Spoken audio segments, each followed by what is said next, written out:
एक ऐसी आदत जो पूरे परिवार को नष्ट कर देती है, एक ऐसी आदत जो व्यक्ति के व्यक्तित्व को खा जाती है। बात हो रही है मदिरा सेवन की बुरी आदत की। नमस्कार, श्री कृष्णा श्री राधे मित्रों, बहुत बहुत स्वागत है। देख रहे हैं जियो शान से। कैसे शान से जिया जाए जब ऐसी गंदी आदत पकड़ ले, जकड़ ले।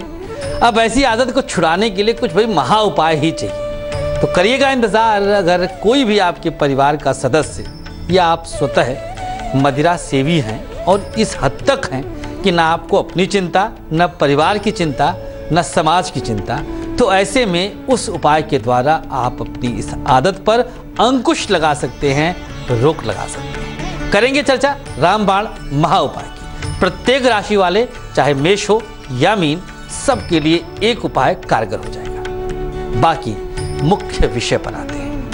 यदि बहुत कोशिश के बाद भी आप परिवार के लिए कुछ नहीं कर पा रहे हैं, परिवार वाले आपको ताने देते हैं, आपको लगता है कि आप इस दुनिया के सबसे दुर्भाग्यशाली व्यक्ति हैं, आपको लगता है कि आप ऐसे अभाग को लेकर पैदा हो गए हैं कि आप निरर्थक हैं, आजीविका नहीं, आजीविका चलने चलाने में मुश्किल, आर्थिक अभाव से ग्रस्त, तो कैसे शान से जिया जाए? एक उपाय प्रत्येक राशि के लिए। चलिए करते हैं शुरुआत। सबसे पहले मेष राशि से। मंदिर में धन और फल का दान करना शुरू कर दीजिए। अगर आपको लोग ताने देने लग गए कि आप निरर्थक हैं, आपकी सार्थकता बिल्कुल शून्य है, घर परिवार के लिए आप बेकार हैं, आपको रियलाइज करवा देते हैं और आपको रियलाइज होने भी लग जाता है, तो ऐसे में एक उपाय यह जो हमने बताया है, जो आपकी स्क्रीन पर है, आपको वाकई शान देगा। शान से जिएंगे आप, मतलब सार्थकता आपकी बढ़ जाएगी, आपकी मांग बढ़ जाएगी, आप असहाय से नहीं रहेंगे। वृषभ राशि। किसी सुहागन महिला को इत्र का दान कर दीजिए।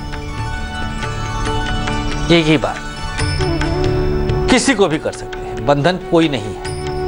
घर की, परिवार की, बाहर की, रिश्तेदार की, इत्र का दान उपहार स्वरूप आप इत्र दे दीजिए। अगर आपकी राशि वृषभ है और आपको लगता है कि अब आप निरर्थक हैं, आपकी सार्थकता कुछ भी नहीं है, घर परिवार से सबसे ज्यादा उलाहना आपको मिलने लग गया है कि किसी लायक तो नहीं है, ऐसे शब्द मिलने लग गए हैं, तो देखिएगा इत्र का दान किसी सुहागन को करके आप इस प्रकार के दंश से बच सकते हैं। चलिए अब आपकी कुंडली में ताक झांक किया जाए।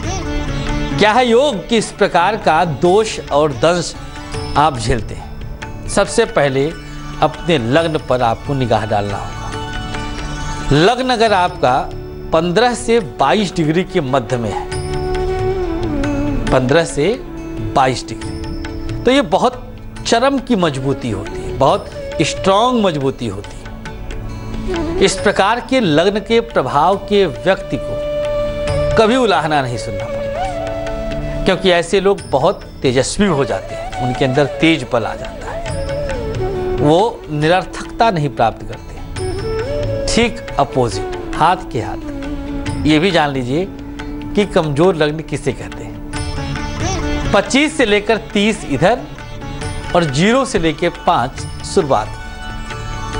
अगर आपका लग्न इतने डिग्री का है, 0 से 5 या 25 से 30, तो भैया आप तैयार हो जाइए। बहुत लोग, आपके दोस्त, यार, मित्र, माता पिता, भाई बहन, भाभी, सब खूब उलाहना देगा, किसी लायक तो नहीं हो, किया ही क्या आप, ऐसे खूब वाक्य सुनने को मिले। तो एक सिम्टम तो हमने बता दिया। लग्न का मजबूत होना या कमजोर होना निर्भर कर देगा आपके व्यक्तित्व को, किस प्रकार की वाणी लोगों से सुनने को मिलेगी। बाकी और योगों पर चर्चा आगे करेंगे। मिथुन राशि। सात्विक आहार ग्रहण करना आरंभ करिए और देवी चालीसा का पाठ करते रहिए। अनवरत चलना चाहिए। समझ लीजिए कि लग्न बदल देना है। अब लग्न बदलना है मतलब प्रारब्ध बदलना है, बड़ी चीज है, बड़ी बात है। तो इस प्रकार के उपायों में आपको कंटिन्यूटी का बहुत ध्यान देना होगा। ये नहीं कि 4 से 10 दिन कर लिया, छोड़ दिया। व्यक्तित्व इतने से नहीं बदलेगा, कुछ दिन लगातार। कर्क राशि, क्या उपाय है कर्क राशि वालों के लिए? चांदी का एक आभूषण अपने पास सदा के लिए रख लीजिए। बस कोई भी आभूषण चलेगा, बिछुआ रख लीजिएगा, चेन जो पहनती हैं माताएं बहनें उसको रख सकते हैं, कोई भी आभूषण, कोई चूड़ी रख लीजिएगा। एक आभूषण आपके पास सदा के लिए रहे। अब देखिए, चांदी में चंद्रमा का वास और चांदी शुक्र का भी कारक, दोनों ग्रह चंद्रमा और शुक्र महासौम्य ग्रह हैं, व्यक्तित्व को बदलने में सहायक रहेंगे। चंद्रमा सदैव शीतलता प्रदान करता है और शुक्र सदैव वैभव देता है, ऐश्वर्य देता है। तो शीतलता के साथ ऐश्वर्य कब आएगा? जब हर कोई आपको तरजीह देगा। हुआ ना शुभ योग।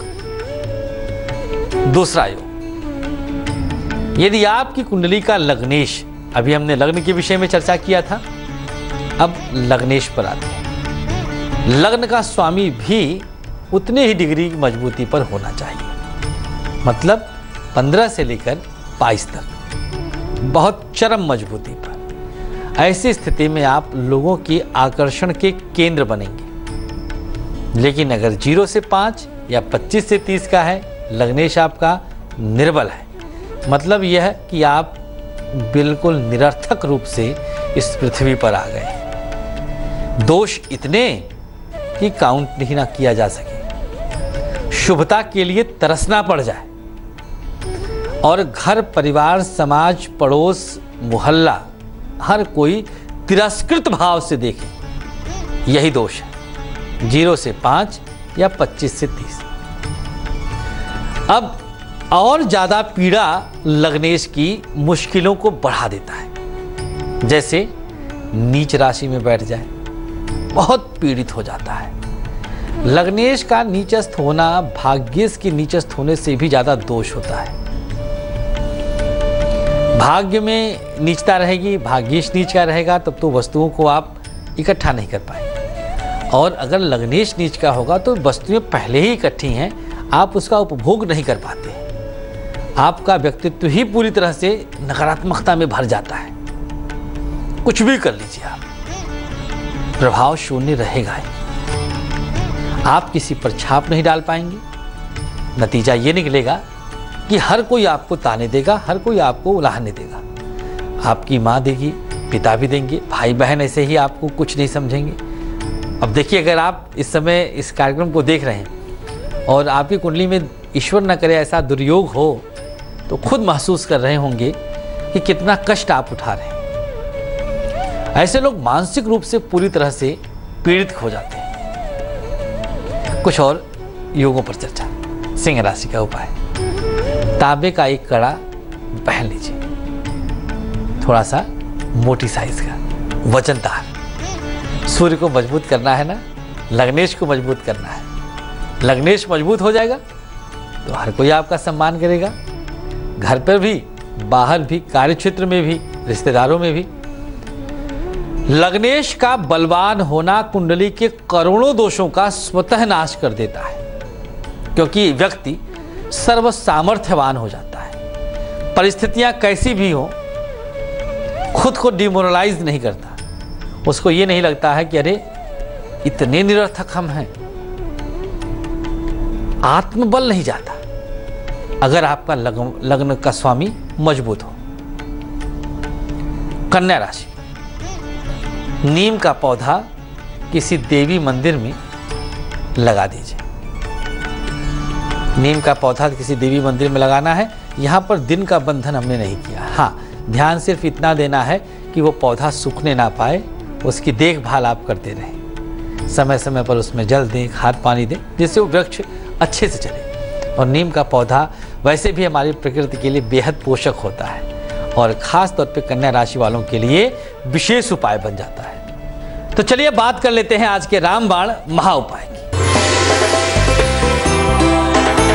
यदि आप अपने पति की बुरी आदतों से परेशान हैं, किसी भी प्रकार की बुरी आदत जिससे आप अपने परिवार को चलाने में मुश्किल पा रही हैं और आपको लगता है कि पति की उस आदत से मुक्ति मिलनी चाहिए, तो लीजिए एक महाउपाय। पति का पहना हुआ कोई काले रंग का एक वस्त्र ले लीजिए और उस पर काजल और सिंदूर से अपने पति का नाम लिख लीजिए। इसके बाद थोड़े से उसमें पति के बाल रख लें और सामग्री को एक लोहे के पात्र में बंद कर दें। किसी भी, कोई डिब्बी ले लीजिए, कोई छोटा सा बॉक्स ले लीजिए, उसमें बंद कर लीजिए। इसके बाद इसके ऊपर हनुमान जी का चोला चढ़ाना है और लोहे के पात्र को फिर ले जाकर पीपल के नीचे रख के चले आना है। अब चोला क्या होता है? हनुमान जी की मूर्ति पर एक विशेष प्रकार का लेप किया जाता है, ऑरेंज कलर वाले सिंदूर और चमेली के तेल का लेप, इसी को चोला कहा जाता है। वही आप मंदिर से जाकर ले आएं, उस लोहे के बॉक्स पर लगाएं और फिर ले जाकर पीपल के नीचे दबा दीजिए। काम पूरा आपका। उस बुरी लत से आपके पति को मुक्ति मिलने में इस उपाय की सहायता वाकई सराहनीय रहेगा। विशेष उपाय है ये। बुरी आदतों के लिए कुंडली का तृतीय और नवम भाव जिम्मेदार होता है। साथ ही साथ अष्टमेश और खष्ठेश की भी संबंध इसमें ध्यान देने वाली चीजें हैं। इन दोनों की दशाओं में ही व्यक्ति बिगड़ जाता है। बुरी आदतें, बुरी संगति, जुआ, शराब आदि तमाम प्रकार के दोष लग जाते हैं। जब दशाएं बीतती हैं तो व्यक्ति संभलता है। दशाएं बीतने में ज़्यादा वक्त लग जाएगा तो संभले फिर क्या संभले। का बरखा जब कृषि सुखानी। तो चलिए अब आगे बढ़ते हैं, बात करेंगे तुला राशि वालों के लिए क्या विशेष उपाय किया जाए जिससे एक विशेष शुभता आपको मिले। तुला राशि, माँ का चरण स्पर्श करके और फिर शयन करना है। एक छोटा सा उपाय और आपकी जिंदगी को पूरी तरह से खिलखिला देगा। हर तरह से शुभता मिल जाएगी। इस महा उपाय को आप अगर करते हैं, देखिए हर राशि के लिए एक विशेष उपाय हम बता रहे हैं खास तौर पर, और बुरे योग और शुभ योग भी बता रहे हैं हाथ के हाथ। लग्न बताया हमने, लग्नेश बताया हम। दो चीजें आपने जान लिया है कि मजबूती में व्यक्ति कितना सौम्य होता है, कितना शुभ होता है, परिवार वाले उस पर कितना फोकस करते हैं, और कमजोर होने पर ना केवल परिवार बल्कि समाज से भी व्यक्ति तिरस्कृत महसूस करता है। माँ के चरण स्पर्श से बृहस्पति और चंद्रमा की शुभता। माँ का कारक चंद्रमा और एक सौम्य भाव, श्रद्धा भाव, वहां पर बृहस्पति। बढ़ेंगे आगे।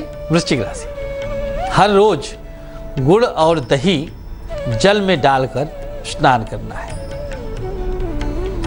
गुड़ के साथ मंगल का कनेक्शन, दही के साथ शुक्र और बुध का कनेक्शन। बुध शुक्र सौम्य ग्रहों का प्रभाव आपके व्यक्तित्व को परिष्कृत करेगा और मंगल आपके अंदर आत्मविश्वास भर देगा। और जल, चंद्रमा तो खैर मानसिकता का कारक है ही। तो हर प्रकार से आप इसको समझते जाइए कि किन किन ग्रहों को हम बैलेंस कर रहे हैं, किन ग्रहों का प्रभाव किस राशि वाले के लिए कितना अनिवार्य है। भाई देखिए, जीवन में जो भी उथल पुथल मचता है ग्रहों के असंतुलन अवस्था के कारण ही होता है। लग्नेश में अष्टमेश की दशा आ जाए, व्यक्ति अपना ही नहीं होता है। लग्नेश में भाग्येश की दशा आ जाए, दुनिया अपनी हम भी अपनी। तो ये ग्रहों की अवस्थाएं हैं। ये मिलती कैसे हैं? यही ग्रह हमारे प्रारब्ध को प्रदर्शित करते हैं।